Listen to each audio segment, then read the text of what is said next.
குருவே சரணம் நிகழ்ச்சியில் இன்றைக்கி நம்ம தரிசனம் பண்ண பிரபகான் திருச்செந்தூர் தேசிகமூர்த்தி சுவாமிகள் என்கிற தேசிகமூர்த்தி தம்பிரான் சுவாமிகள். திருவாவடுதுறை மடத்தைச் சேர்ந்த ஆதீனத்தைச் சேர்ந்த தம்பிரான் சுவாமிகள் இவருக்கு திருச்செந்தூரோடு என்ன தொடர்பு அப்படின்னா, திருச்செந்தூர் கோவிலை பற்றி இன்றைக்கும் சொல்வார்கள், ஆண்டிகள் கட்டிய கோவில் அப்படின்னு அந்த கோவிலுக்கு சொல்லுவாங்க. ஆண்டிகள்னா யாரு? துறவிகள். யாரு துறவிகள்? இன்னைக்கு நம்ம பார்க்குறோம் இல்லையா, தேசிகமூர்த்தி தம்பிரான் சுவாமிகள், மௌனசுவாமி, காசி சுவாமி, ஆறுமுக சுவாமி, இது போல அப்புறம் வள்ளி நாயக சுவாமிகள், 5 பேர் சொல்லுவாங்க. இந்த 5 பேரும் வெவ்வேறு காலகட்டத்தில் இந்த திருச்செந்தூர் ஆலயத்தினுடைய திருப்பணிகளை செய்து இங்கேயே சமாதி ஆகியிருக்கிறார்கள் அப்படின்னு சொல்லுவாங்க. இந்த தேசிகமூர்த்தி தம்பிரான் சுவாமிகளுடைய சமாதி எங்கே இருக்குது அப்படின்னா, ஆழ்வார்குறிச்சி, திருச்செந்தூர்லேருந்து 30 கிலோமீட்டர் தொலைவில் காந்தீஸ்வரம்ங்கிற பகுதியில் அந்த இடத்துல தான் இவருடைய சமாதி காணப்படுகிறது. இந்த திருச்செந்தூரோடு தொடர்புடையவர் இந்த தேசிகமூர்த்தி தம்பிரான் சுவாமிகள். இப்போ திருச்செந்தூர் பார்த்தோம் அப்படின்னா, மற்ற பேருக்குமே தெரியும், ஒரு அசுரனை முருகப்பெருமான் சூரசம்ஹாரம் இந்த இடத்துல பண்ணினார். ஆதிசங்கரர் இந்த திருத்தலத்திற்கு வந்து தனக்கு இருக்கக்கூடிய வயிற்று வலியை போக்கினார். இந்த திருத்தலத்தினுடைய சிறப்புகள் அத்தனையும் நமக்கு தெரியும். பல பக்தர்களும், உலகத்தில் வசிக்கக்கூடிய பல பக்தர்களும் வந்து செல்லக்கூடிய திருத்தலம் திருச்செந்தூர்.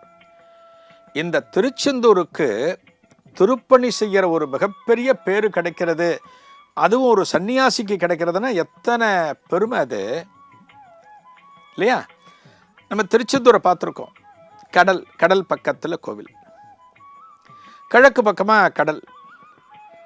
அந்த இடத்துல ராஜகோபுரம் கட்ட முடியாது, ஏன்னா கடல் தண்ணீர் வந்து கொண்டே இருக்கும். கடல் தண்ணீரால் ஏதான ஒரு அரிப்பு ஏதான ஒன்று ஏற்படும். அதனால் இந்த ராஜகோபுரத்தை மேற்கு பகுதியில் கட்டி வைத்திருக்கிறார்கள். என்ன காரணத்தினால மேற்கு பகுதி அப்படிங்கிறதுக்கான காரணத்தை பார்த்தோம். கிழக்கில் கடல் இருக்கு, அதனால மேற்கில் அப்படிங்கிறோம். அந்த ராஜகோபுரத்தை யார் கட்டினது?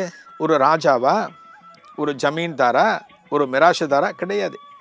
தேசிகமூர்த்தி சுவாமிகள் இவர் தான் கட்டினார்.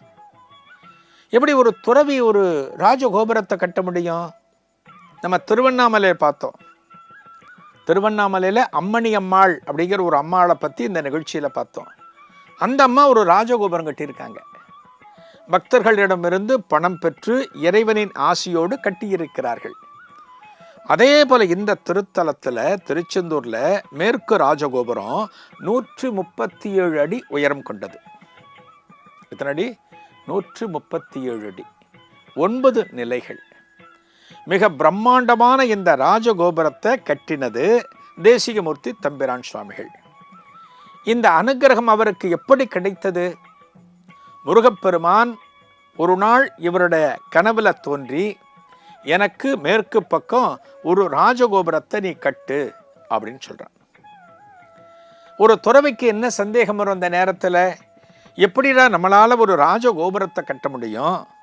ஒரு ராஜகோபுரம் கட்டுவதற்கு பொருட்செலவு அதிகமாகும், பல மனிதர்களை ஒருங்கிணைக்க வேண்டும், இதெல்லாம் ஒரு துறவிக்கு எப்படி சாத்தியம் அப்படின்னு தோணும். ஆனால் யார் உத்தரவிடுவது? முருகப்பெருமான். முருகப்பெருமான் உத்தரவிட்ட பின்னால அந்த பணியை நாம் நடத்துகிற போது அதில் ஒரு தொய்வு ஏற்படுமா? அதில் ஒரு தாமதம் ஏற்படுமா? எதுவும் ஏற்படாது. முருகப்பெருமானே சொல்லிட்டார், அப்பா நீ தான் கட்ட போற, இந்த மேற்கு பக்கம் இந்த ராஜகோபுர வேலைகளை நீ ஆரம்பிச்சுடு அப்படின்னு சொல்ற. அவ்வளவுதான். இது போறாதா தேசிகமூர்த்தி தம்பிரான் சுவாமிகளுக்கு? முருகப்பெருமானே தனக்கிட்ட பணியாக, தனக்கிட்ட உத்தரவாக எண்ணி அங்கங்கே இருக்கக்கூடிய தனவந்தர்கள்ட்ட கொஞ்சம் பொருள் வசூல் செய்து இந்த ராஜகோபுரத்தை கட்ட ஆரம்பிக்கிறார். இந்த ராஜகோபுரம் மெல்ல மெல்ல எழும்புகிறது. பல பணியாளர்களையும் வச்சுட்டு பல வேலைக்காரர்கள். ஒரு கோபுரம் கட்டுறது சாதாரண வேலை கிடையாது. ஒரு வீட்டை கட்டுறதுக்கே ஒரு 10 பேர் தேவைப்படுகிற போது அத்தனை அடி உயரம் கொண்ட ஒரு ராஜகோபுரத்தை கட்ட போகிறோம் அப்படின்னா எத்தனை பணியாளர்கள் அந்த பணிக்கு தேவை இல்லையா? பல பணியாளர்கள் வேணும். கிட்டத்தட்ட ஒரு 70-80 பேருக்கு மேலே பணியாளர்கள் வேணும்.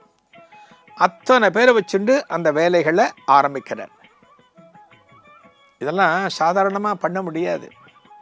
பொருள் வந்துட்டே இருக்கணும், பணம் யாரான தனவந்தர்கள் கொடுத்துட்டே இருக்கணும்.